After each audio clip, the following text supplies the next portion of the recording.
The 1983 remake of Scarface is regarded as one of the best films of our time. The film has such witty dialogue, great character development, and a story that invests you until the end. It's a film that can be enjoyed at any time. You never need to perceive the film metaphorically to understand what's going on, which widens up the audience of the film. Although not meant to be perceived metaphorically, there are quite a lot of symbolism and metaphors in the film that I'd like to indulge in to enhance the viewing experience of this classic film. I believe some of these subtle hints will help audiences to fully understand the surroundings of the film. Although today I'd like to mainly focus on the final climax of the film. As easy as it is to understand the situation and context, there are hints and subtle details that answer a few questions audience members may have about the film. The main question everyone has on their minds though at the end of the film is, how is Tony Montana able to survive more than one bullet? As it's clearly shown in the film that people die in one hit, so obviously in this universe, people can die easily, just like in real life, by a one bullet hit. In the final act, Montana is shown being shot by his sister with a magnum. He is shot many times by the mafia, but he's still alive. Although he is only killed when a simple double-barreled shotgun is blasted into his back. So why does Montana survive more than one hit? Well, surprisingly, the answer is much more simpler than you'd think. And the answer is that Tony Montana is invulnerable to bullet damage. Although this may sound absurd, it's answered in the final shootout. Not only is he shot constantly without dying, he even says it in the shootout. Montana can be heard saying, "You think you can take me? You need a fucking army, you're gonna take me!" And this makes perfect sense why Scarface was hired to kill him, because Scarface is a Terminator. Now, originally, O.J. Simpson was meant to play the Terminator, and if you look at Scarface, he looks exactly like O.J. Simpson, what O.J. Simpson would have looked like if he played the Terminator. So it makes perfect sense why they send in an O.J. Simpson Terminator to defeat Montana, because only a Terminator has the strength of an army, and Montana clearly states that you need an army to take him, so they got a person who was the equivalent of an army to take him down. However, this still doesn't answer our question, as the Terminator used a double-barreled shotgun to kill Montana, and as we've established, Tony Montana is invulnerable to bullet damage. However, I believe that my conclusion perfectly summarizes this question. However, to do this, I'm going to have to compare Scarface to a canon source. What is this canon source? Grand Theft Auto Vice City. Now, Rockstar have stated in the past that Scarface was the main inspiration for Grand Theft Auto Vice City. And because it was an influence, that must mean it's canon, because it used Scarface to create it.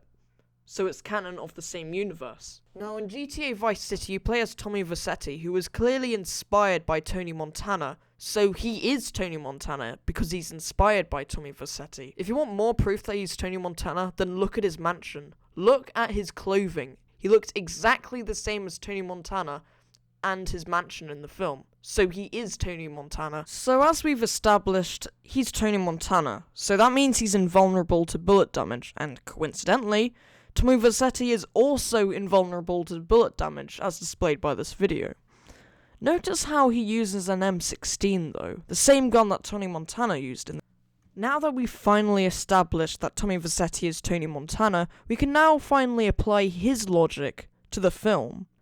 Now if we look at how Tony Montana dies, he's shot in the back by the Terminator. However, look at what he does when he dies. He lifts his arms up and crashes through the barrier. No corpse would be able to do this. So it's very likely he didn't die, but the blast of the double barrel pushed him over. Now being a Terminator, the machine must have knew what he was doing. He must have knew that his shotgun blast didn't kill Montana. So why didn't he decide to attempt to kill him? The answer is simple. He's a machine. Back in the 80s, machines were very simplistic, which is why he doesn't kill him. After we see Montana fall into the water, he's positioned in such a way that leaves me to believe the fall was intentional. He most likely fell as an attempt to escape from the Terminator before he becomes aware of his invulnerability. So he pretends to be dead in the water, so they leave believing he's dead. But why don't they check to see if he is dead?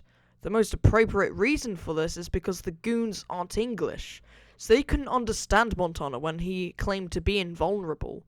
This is why in the video game, Tony Montana is alive, because while in the swimming pool, he pretended to be dead.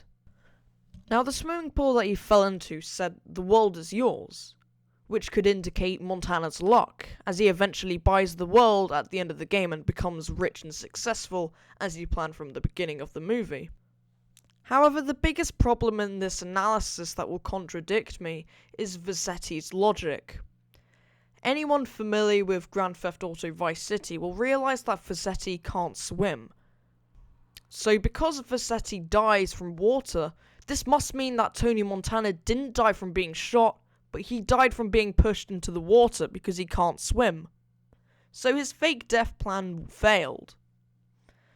So the message here is, don't rely on your surroundings to save you, they can kill you as much as your enemies.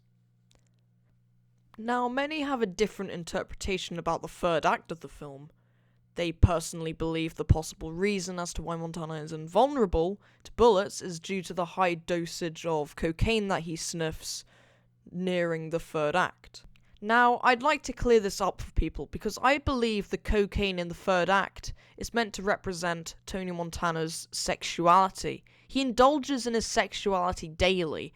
However, his sexuality is very relevant at this point of the movie, due to the fact that just a few minutes ago, Sosa told Montana not to fuck with him. The reason why Sosa told Montana not to fuck with him is because he's a middle-aged virgin who's still trying to find lust the normal way. So when Montana fucks him without his consent, he gets his goons to go fuck Montana as revenge. However, Montana accepts this challenge and tells him to bring the goons anyway to increase his lust for sex. Now, you've got to remember at this point that Montana is going to be bored with his own semen. He's already indulged it for the most of the movie, so, it would get very repetitive at this point. He needs to move on to actual targets. Although it's not shown, Brian De Palma claimed in an interview that the reason why there are so many goons attempting to be fucked by Montana is due to the fact that the goons are on a competition. Of course they all want to be fucked, so they all fight for love. One of the most important points of the final act that prove my point are the metaphorical symbolism for the guns. Notice how Montana's gun is black, just like his suit. The fact that his gun is so near to him and blends in with his clothing conveys that his gun is part of him, because it's his erection, loaded with semen ready to fire. However, the goons only have penises. They can't ejaculate because they don't have a grenade launcher. They aren't big and successful like Tony Montana, so they want to gain it from him. So their penises are pretty useless to Montana, as he realizes, as he's very desensitized to them. Another part proving my point in this scene is Montana's reaction to their penis fire. He seems to enjoy it, as you can hear him grunting in painful pleasure as he's being fired at. However, the goons don't satisfy Montana, so unfortunately, Montana has the job to satisfy them by ejaculating all over his mansion. Notice how the smoke is white. What else is white? Semen.